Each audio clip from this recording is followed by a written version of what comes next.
Yeni bir videodan hepinize merhaba arkadaşlar. Bugün size ayarı bozuk olan dolap kapaklarının ayarı nasıl yapılır, bu çarpma problemi nasıl önlenir bunu anlatmaya çalışacağız. Hazırsanız başlayalım.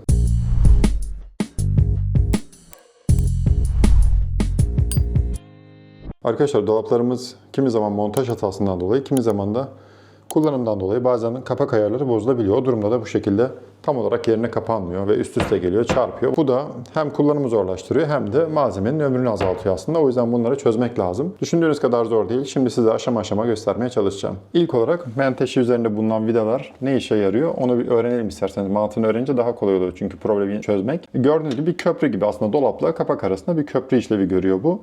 Buradaki vidalar kapağı sabitlemek için, buradakiler ise dolaba sabitlemek için kullanılıyor menteşe arkadaşlar. Başka bir işlevi de var, birazdan size söyleyeceğim. Bu ise menteşeyi dolap sabitleyicisinde tutturmak için kullanılan parça. Buradaki vida ise arkadaşlar bizim ayar yapacağımız vida bu oluyor. Ortada bulunan vida. Şimdi önce kapağın problemini dışarıdan bir gözleyelim. Şimdi gördüğünüz gibi sağdaki kapak soldakinin üstüne binmiş arkadaşlar. Özellikle de üst tarafa, altta bir problem yok. Soldaki kapağın dış kısmına bakıyorum. Buradaki mesafede bir sıkıntı yok. Yani aslında bu kapak doğru montajı yapılmış. Ama sağdakine baktığımızda gördüğünüz gibi yukarıdaki boşlukla aşağıdaki boşluk arasında bayağı bir fark var. Yani biz üst kısmı sağa doğru yaklaştıracağız arkadaşlar. Bu kapağı sağa doğru yaklaştırmamız gerekiyor. Onu yaparken de size az önce gösterdiğim bu ayar vidasını kullanacağız. Bu ilk vidayı çevirmeden önce eğer kanala abone değilseniz lütfen kanala abone olun ve videoyu beğenmeyi unutmayın arkadaşlar. Bu vidayı sıktığımızda arkadaşlar, yani saat yönünde çevirdiğimizde kapak bu tarafa doğru geliyor.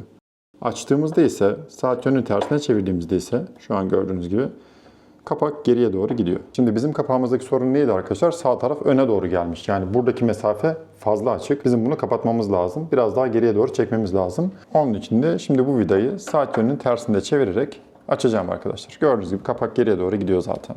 Bunun ne kadar sıkıp ne kadar açacağınızı deneyip yanılarak göreceksiniz arkadaşlar. Şimdi kapağı kapatalım. Bakın gördüğünüz gibi aradaki mesafe azaldı ama hala üstüne biniyor. Zorlamaya gerek yok. Biraz daha açacağız demektir.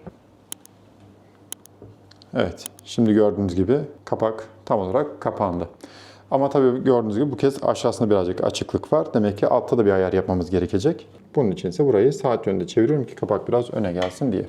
Şimdi bakalım, şu an gördüğünüz gibi arkadaşlar arasındaki mesafe tam olarak eşit. Arkadaşlar aradaki mesafeyi eşitledik ama şimdi dikkatli baktığın zaman soldaki kapaktan daha alçakta duruyor. Bu az önce onarımını yaptığımız kapak. Hatta sağdaki kapaktan da biraz daha aşağıda. Tam hizalı değil. Şimdi bunu düzeltmek için size burada dolaba sabitlemek için kullanılan vidaların başka bir işlevi daha var demiştim arkadaşlar. Bunları kullanacağız. Her iki menteşede de hem bunda hem alttaki menteşede bu iki vidayı birazcık gevşetelim arkadaşlar. Evet, gevşettikten sonra burada gördüğünüz gibi arkadaşlar aslında bu yuva sadece bir vida deliği değil, birazcık daha geniş yapılmış yukarı aşağı yönlü olarak. Bu bize ayar yapma imkanı sağlıyor. Yani şu an vidaları gevşettiğim için kapağı aslında yukarı doğru veya aşağı doğru çok hafif oynatabiliyorum. Az önce gördüğümüz bu hizasızlığı bu oynama payını kullanarak gidermeye çalışacağız. Bunu yaparken de arkadaşlar şöyle yandaki kapağa göre görebiliyorsunuz bakın.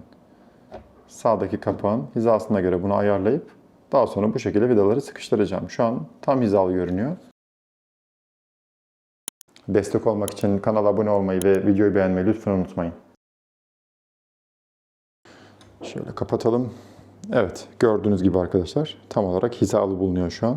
Hiçbir sıkıntı yok. Son olarak şundan bahsetmekte fayda var. Bu ortadaki açıklık ne kadar olmalı, ne kadar olmamalı? Yani dolabınızın sağında ya da solunda bulunan dolaplarla olan mesafesine de bakmanız lazım. Yani kapaklar açarken eğer ses geliyorsa muhtemelen sağa doğru fazla ittirmişsiniz demektir bu kapağı.